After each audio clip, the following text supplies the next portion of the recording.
harvest.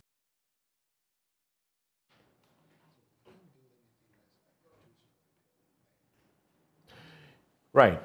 So you just heard President Akufo-Addo looking very fresh, younger, at the time of the Kumi Preko demonstration.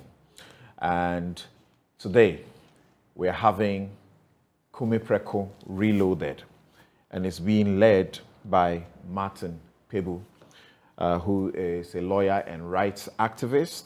And let's see how he's able to marshal as many as Akufo-Addo and his team then, Kwesi Pratt and the rest of them, the Alliance for Change, how they managed using the vehicles of the political parties then, the opposition political parties, to mobilize so much of that mass onto the street. How this single Martin Pebu and his collaborators are able to do anything close to that. But is that what is important to them? Let's talk to them briefly as they begin to gather at the Obra Sports to commence the Kumi Preko Reloaded demonstration. But Kofi Bentil, who is with Imani Africa, who is Vice President of Imani Africa, joins us to also share his thoughts on what is going on. We'll get to the grounds of the converging point for the demonstration shortly. Kofi, thank you so very much for joining us. Thank you, Samson. Do you hear me? Yes, I can hear you, but faintly. Hi, Kofi. I hope it gets better. All right, all right. Okay, so as I understand, are you? Yes.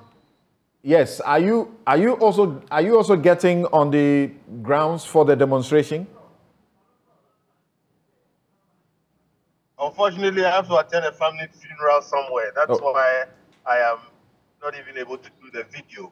Okay. But Martin has our full support, as you know. So we are with him in spirit. But I couldn't. Okay. The question that's being asked is, you are doing, he and his group are doing Kumi Preko Reloaded. Kumi Preko represents, you know, this mass of protesters on the streets. Do you envisage that today's demonstration will be able to gather any numbers close to that? Well, first let me say that Martin has already succeeded. Martin has made his points. He has stood by his points. And you realize, even though he's one of us, he didn't really mobilize the rest of us and everything to get into this, to, you know, work together with him. He went on as if it was a one-man thing, and already he's built a coalition around himself. And so it is not going to be about the numbers. It is going to be about the fact that one man stood and made a point, stood against all odds, and he will manage to get a good number of people on the streets today.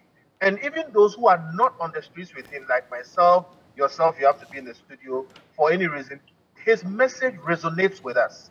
You may not ask for exactly what he's asking for, but nobody denies that he has a strong message, and those who have to listen have to look beyond just the numbers and take note of what he's saying. Now, we all pray for stability. We all pray that things will move properly. And we should note that this is not wrong. We, however, hope that people don't say that, oh, he got only 1,000 or 2,000 people, and because of that, we will ignore him. Because when it rolls and all of us now get on, we hope that it will just be a Kumi Preko and we will not lose an own hunger. But we will get our voices out there. And whether the president resigns or he does not resign, we should note that it is a legitimate call, okay? And we need to proceed in such a way that we preserve this democracy, but still make sure that citizens' voices will always be stronger than the voices of those When you said that Martin is one of us, but decided to do his own thing, were you referring to the Citizen Coalition? Yes, I'm referring specifically to the Citizen Coalition, but also yourself, myself, lawyers and activists. Martin belongs to a number of circles. That's but right. Specifically, I'm referring to the Citizen Coalition, and people must appreciate that. Even though Martin could have asked all of us, and work with us on that level, he chose to go it alone. And what I'm saying is that we are with him in spirit. At least I am with him in spirit. All right. And people should not. The question was about the numbers. I don't know what numbers will be there today, but he has already succeeded. All right. If people start talking about the fact that it's about numbers, they will miss the point. And if you miss the point, you are likely to continue making the same mistake, and then you will bring upon yourself very, very serious troubles. You heard on my take when I spoke about the MPs who are shielding a briber. And I want to rather call them to bribers. If you are shielding a briber, if you are protecting a thief, you are also a thief. Either you are also a thief, or I don't know what else you are. So you have politicians that sometimes will have absolutely no credibility, but when they call for a demonstration, the streets are packed. The Citizens Coalition, how many? Dozens of civil society groups coming together. Recently, we went on a demonstration about the Auditor General. The numbers were not as exciting as if that demonstration had been called by NPP or NDC. What do you think is going on? Well, we all need to appreciate very clearly that the political parties have a political machinery. And this machine, they have built over years, and they have built it on a nationwide scale. All right. And so they have the systems already in place, and they will be able to mobilize their millions of people who stand in the rain and in the line to vote for them. They can easily mobilize that. If you take a Citizens Coalition, we are really just citizens. And it is the strength of our message that makes people come out and then work with us. So Occupy Flagstaff House.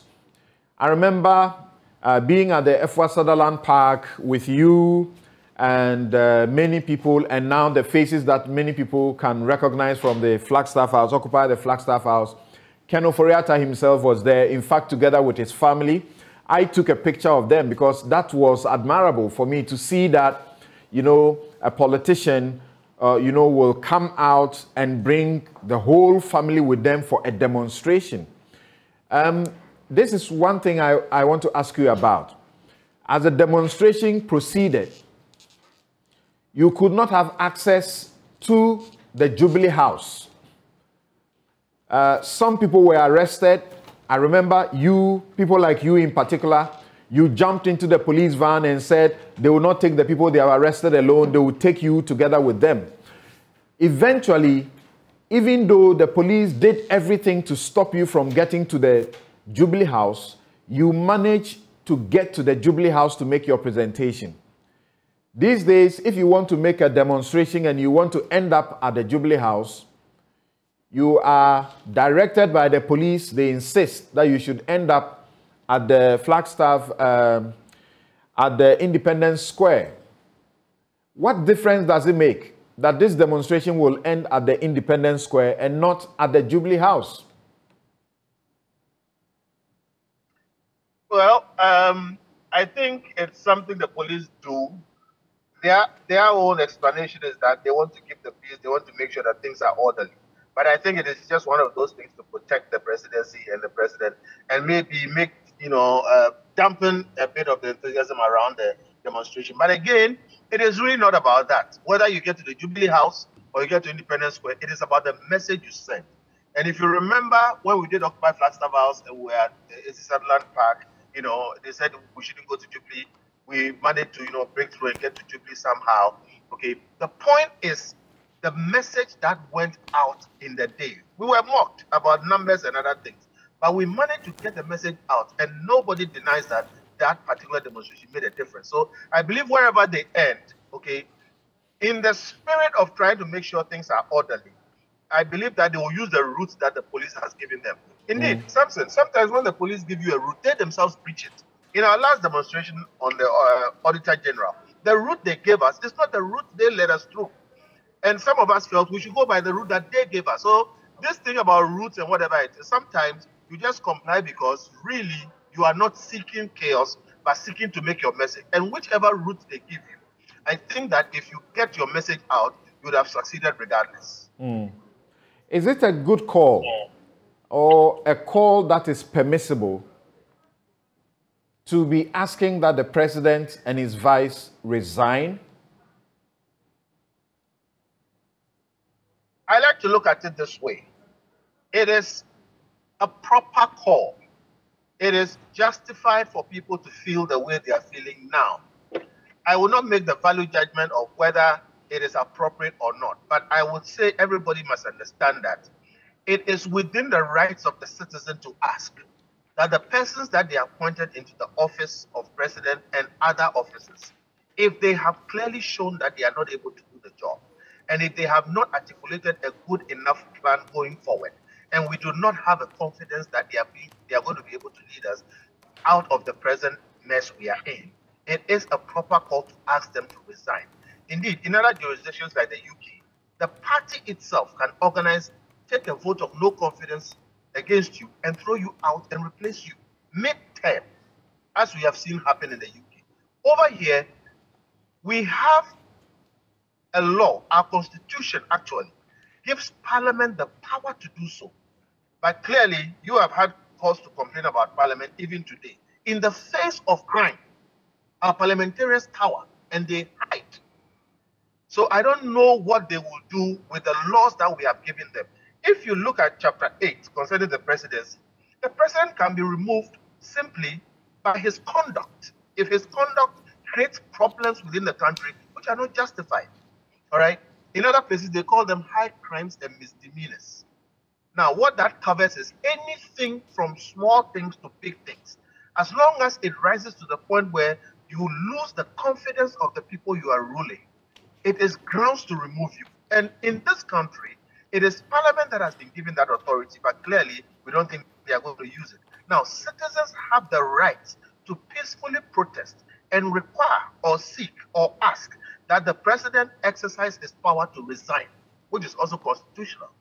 Now, in the case of Martin, I'm not going to make the value judgment. Martin, for instance, says the president and his vice and his government must go. Now, the constitution allows that the president can resign and the vice president can take over. The president can resign with the vice president. The president can resign with the vice president and his cabinet.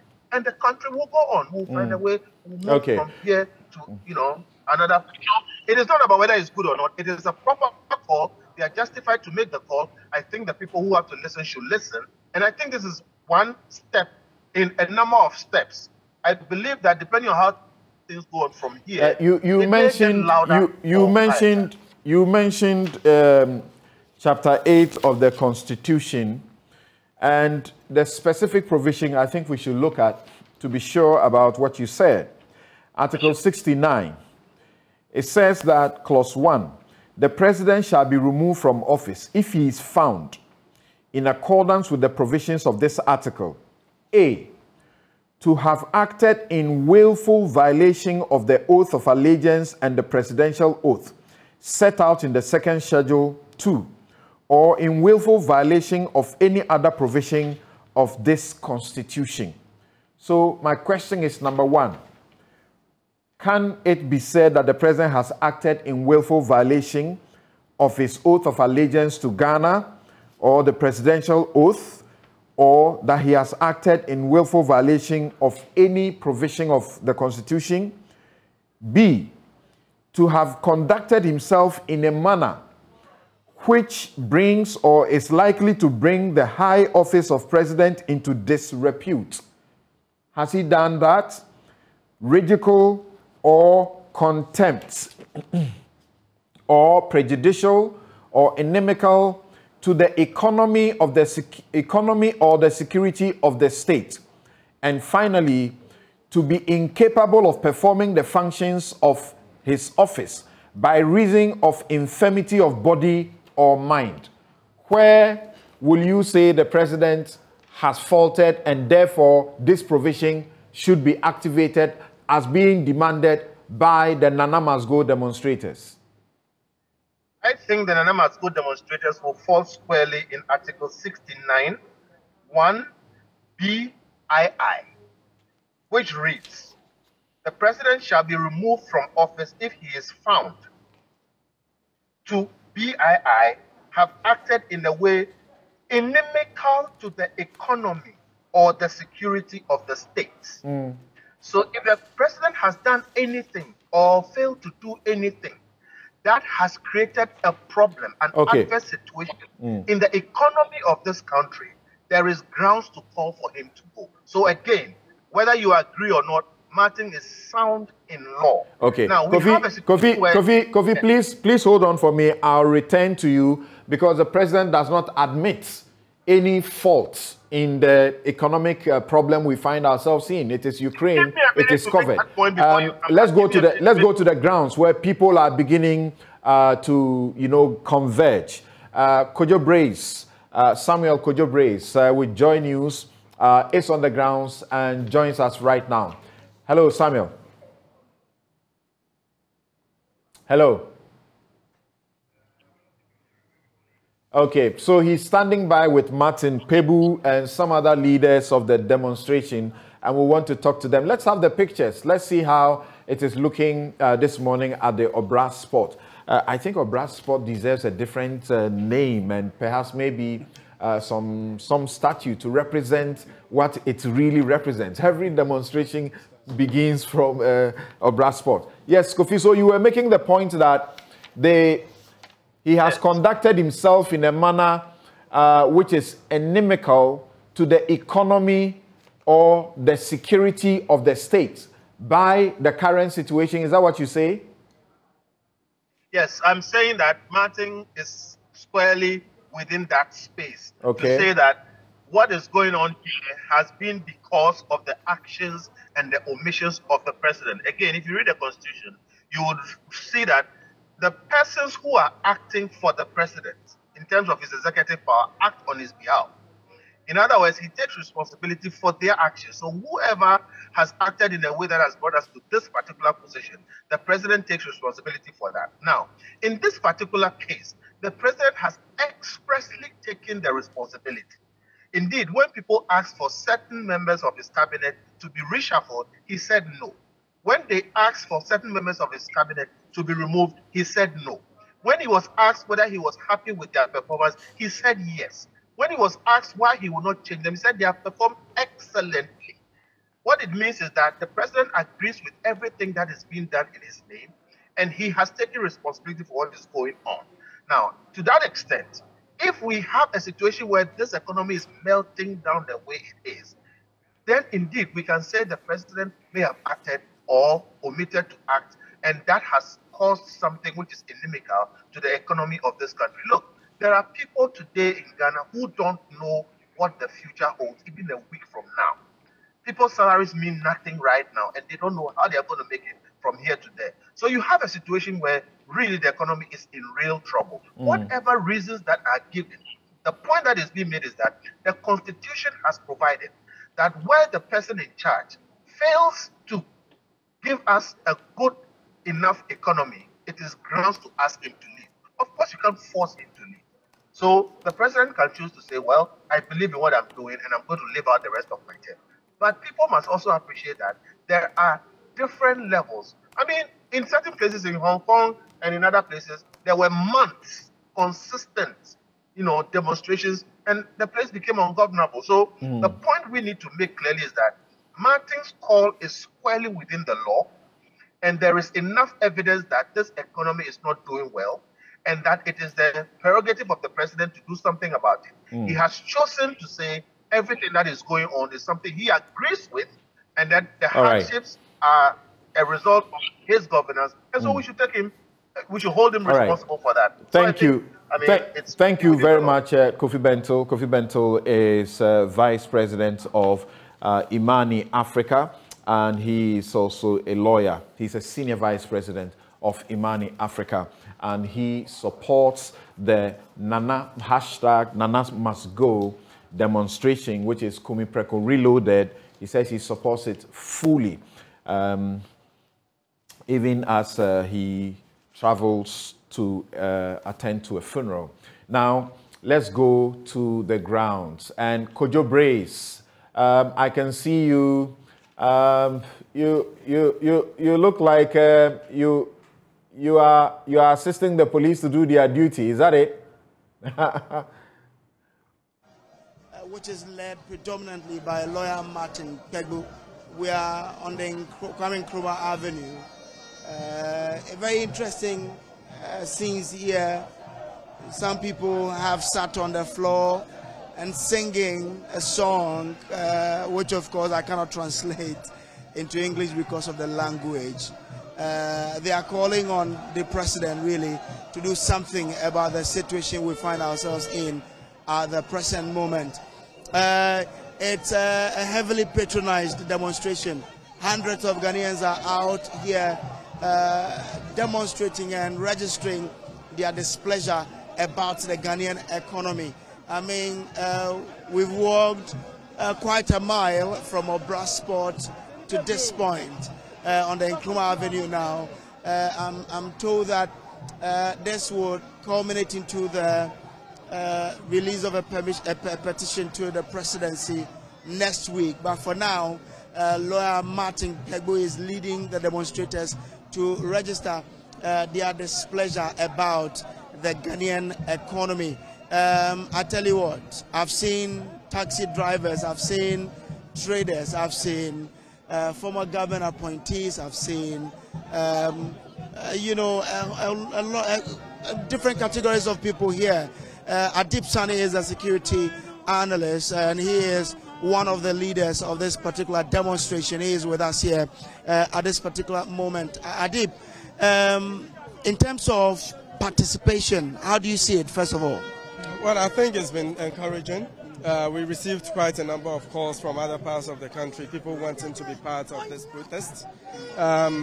Even though it is not nationwide at this particular moment, we still had some people coming from other parts of the country. I was just speaking with a number of friends who came all the way from Tamale to be part of this event, and I feel it is refreshing and it's representative of the level of anger amongst particularly young people who have been pushed into uncertainty and into the survival mode.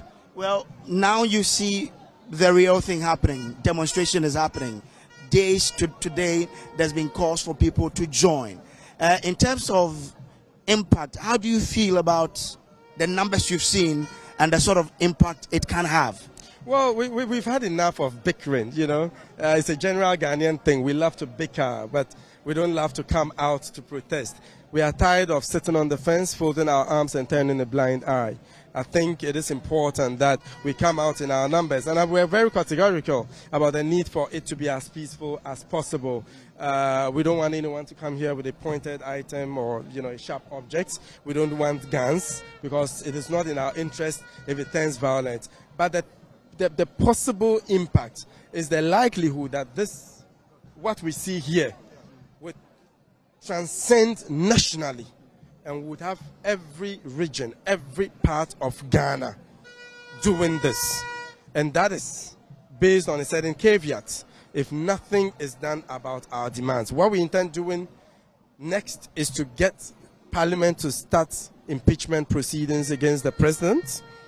If that doesn't turn out well, then we would make it a national effort and prove to the politicians that we wield the power. We hired them and we can fire them. They are our servants. We are not the servants. And I think that would have to be made clear. With all of this, is there a duration within which you're expecting the positive outcomes to come? If otherwise would then lead to the sort of demonstration you're talking about? There's no room for mediocrity. As soon as possible, the president and the vice would have to leave. They are bereft of ideas. They don't know what they are about. I told you today that I'll build you a 6-story building. I'm poor. How do I do that? That's exactly what the president did on Sunday, promising like we're in the campaign era, like he did before, promising everything, including bridges where there are no rivers. Okay, that is what we want to avoid. Okay, so what we are saying is the president and the vice should live as simple as possible. You are a security person. In terms of how the security is, what's your observation of what you've seen so far? I think it's okay. We followed all the necessary protocols. We wrote to the police in line with the Public Order Act 5 days clear. The police responded. As we can see, there's a lot of police presence. Our men have also been of their good behavior. We have repeated over and over again. We don't want any violence, and we're suspecting a possibility of infiltration. But we've asked everybody to be each other's keeper. Keep an eye. If you see anyone behaving in an uncharacteristic manner, you have to address it, or speak with the organizers, or perhaps even the police. Even yesterday, we gave the numbers of the police line out. If anything goes wrong, you are not in a position to speak with the police or anyone, you can call the police number 18555. So far, it has been good, and I'm hoping that by the end of the day, it will be peaceful, so we don't have any violence marring it and perhaps deviating the opinions, and the narrative from the main crux of the matter to the violence that might mar the whole event. Thank you. So that's our deep sandy there. Now let's try and get other people to share their thought here. I've seen Akwesi Adai Odike here. I'll be getting close to him to find out more. Also, I've seen Oliver Barker Vomawo, who is also the leader of one of the movements that has joined here, Arise Ghana. Well, the Drivers Front also say they have their reasons to put across as well. Well, as for you, we know it's all about fuel, or it goes beyond that? It goes beyond fuel. The reason why it goes beyond fuel is that, you see, these days, you can see rickety cars on our roads, but nobody is asking, why rickety cars? Always, drivers keep complaining about fuel, because fuel is the immediate commodity that everybody sees and talk about. But people doesn't care about the maintenance of the car. And what is going there, nobody cares about it. And it's bothering us. Even what I'm saying now, when you go... But how is this related to the president's work? Exactly so. You see, recently we were buying Sprinter engine. For 120 million old currency. That's 12,000. But as I speak with you, Sprinter engine is gone for 250 million.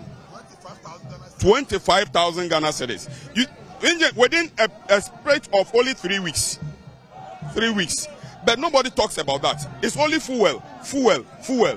And as I'm here, I'm citing government-owned transport industry for you to go and ask them. Go to Metromas. They will tell you they are the edge of collapsing. When you go to STC, they will tell you it left with only some lab briefing that they will collapse as STC. The fact is that fuel alone has shoot since May 2020 up to this very November 2022. So if you are to ask something from the president, what will it be for you? What I will tell the president is that TOR must begin to work so that we get the fuel at cheaper price.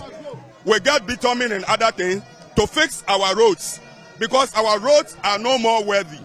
The cars are worthy, but the roads are turning the cars into unworthiness, which is very, very bad. Very, very bad. So what I am saying is that the president should revive TOR, because TOR is dead, but we commercial drivers and other drivers are paying to the TOR management, in which they are not doing anything. Thank you very much. So that's him. We just passed by at Dabraka police headquarters. Let me try and get Akwesi Adai Odike as well to let us understand why he also moved from Kumasi to join. But Chief, yeah, what brought you out here? What are you looking forward to in terms of what you expect the president to do? Yeah, on a more serious note, I have never been part of a demonstration. I'll only pass by, buy water, and then drop it somewhere for the demonstrators.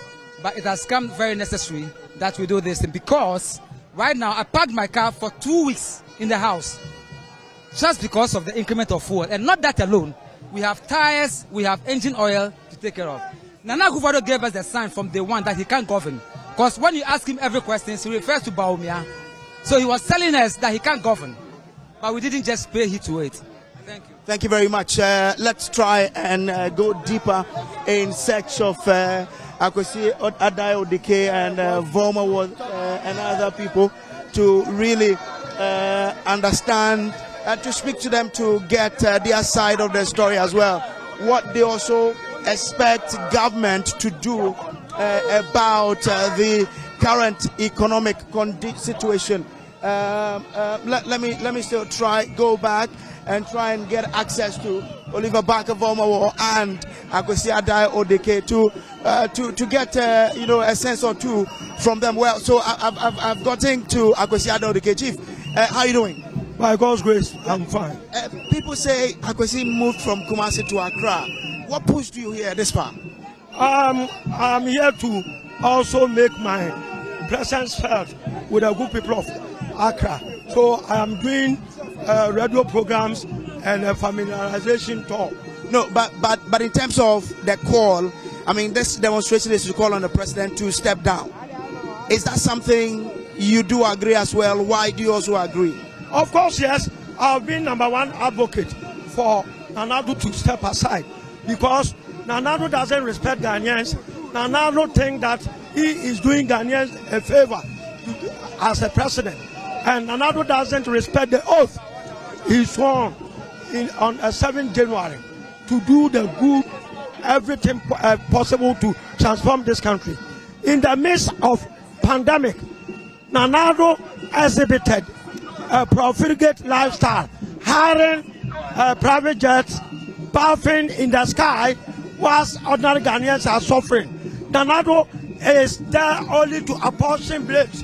He doesn't have any solution to the plight of ordinary Ghanaians. Nanado and his cronies, they don't want to do the will of the people. And Nanado wants everybody to do the beck and call of him. Nanado and his cronies is milking this country at the detriment of the development of ordinary Ghanaians. Akufo-Addo is not a leader, he is an authoritarian, and we cannot allow him to continue as president of this nation. All right, so that's Akwesi Adai Odike there. If he doesn't step down, what will you do? The Aluta will continue unabated until Nanado is out of office. This is a tip of iceberg. It is just a signal.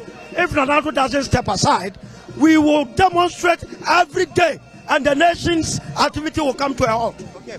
All right, so let me try and get close to lawyer Martin Pegbu and have a chat with him to also get him to speak. Okay, so that's it. I'm told that very, very shortly he will be joining us. But this is where we are. We are around Adabraka area. The demonstration is heating up as we progress through the route. It tells you that more people are joining to express their disappointment about the economy and to really increase calls on the president and his government to do something about this economy. It's heating up. I mean, as I look forward, I see a lot of numbers, hundreds of people clad in red and black joining this demonstration.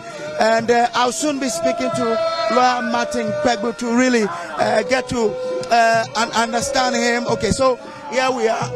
Samson, let me give you to lawyer Martin Pegbu so you can have a word or two with him. So, Samson, lawyer is listening to you now. Yes, Martin, thank you very much for joining us. Martin, you are asking the president to resign. Resigning is a voluntary act according to the Constitution, or even by English definition of the word resignation. So, what do you make of what you are doing? this has been very successful. Thousands of our fellow citizens have come out to send a message to President Akufo-Addo that enough of the family and friends business, that he must resign. He came to superintend over a government that is family and friends, and in the process, they have benefited from every cedi and every dollar we have borrowed, which is wrong and which has led to the current economic crisis. So Akufo-Addo must go, Bawumia must go, Ken Ofori-Atta must go. They have breached Article 284 of the Constitution because every cedi we borrow, every dollar we borrow, it goes through. Data bank gets a cut. Data bank gets a cut, which is wrong. Data bank gets a commission. Data bank gets a commission, which is wrong. We can't allow this conflict of interest. In this case, that is corruption. That we are using public office for private gain. That is wrong. Right, Martin. Wrong. Yes. Must go. Right, Martin. Stealing from us. Yes, Martin. They are doing. It's also stealing. Right, Martin. Sole sourcing stealing. Martin. They are sole sourcing. Even the cathedral project. We want the Speaker of Parliament, when President Akufo-Addo and Bawumia go to take over, the Speaker has to assume the office of President pursuant to Article 60, Clause 13 of the Constitution, that when the President and the Vice have been removed, or they've resigned, or they've died, the Speaker assumes office. And within 3 months, we must have election. So in this case, the Speaker will take over and shepherd us whilst the Electoral Commission sees through the election. That is if the president resigns, and by Article 60, 6, 11, and the 13 you are referring to, resignation is a self-action. It is not. How are you going to get it if it has to be his decision? And the Russian-Ukraine war are affecting. Isn't COVID and the Russian-Ukraine war affecting Togo?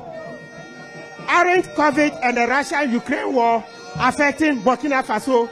Aren't COVID and the Russian-Ukraine war affecting Nigeria? Aren't COVID and the Russian-Ukraine war affecting other African countries?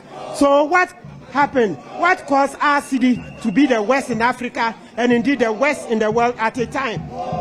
Okay. Martin, we hear you say that if he does not resign, then he has to be impeached. Impeachment has to be initiated in Parliament, not on the streets, right? It means that President Akufo-Addo and Bawumia and Ken, they are super incompetent. They are super incompetent. The economic management team must go. Enough of this. We are tired. We are dying. People are hungry. People can't buy food. People can't pay rent. And so, yet this is a government that had promised to pay rent. A government that had promised to pay rent. And yet now, people can't pay rent. People are dying. Please, President Akufo-Addo, Bawumia, Ken Ofori-Atta, please resign now. But the president gave assurance that they are doing something about this whole situation, and that they have reduced their salaries by some percentage. They are negotiating with the IMF. They are putting in place certain measures to ensure that they ease the pressure on the Ghanaian economy. Aren't these assuring enough for us to say, okay, let's give them the time for them to see how they can turn things around for us? Those are too little, too late. Those measures are too little, too late. The president had 6 years to change the structure of the Ghanaian economy to avert part of the problem, but he couldn't. So time has run out on him. He must go. Bawumia must go. Ken must go. Is there any timeline you are giving them to go or to vacate their positions? Yes, we are giving them by Wednesday 9th November. Okay, we can end it here, and then maybe when it's time that the leaders can hear us, then we may be able to put our questions to them. But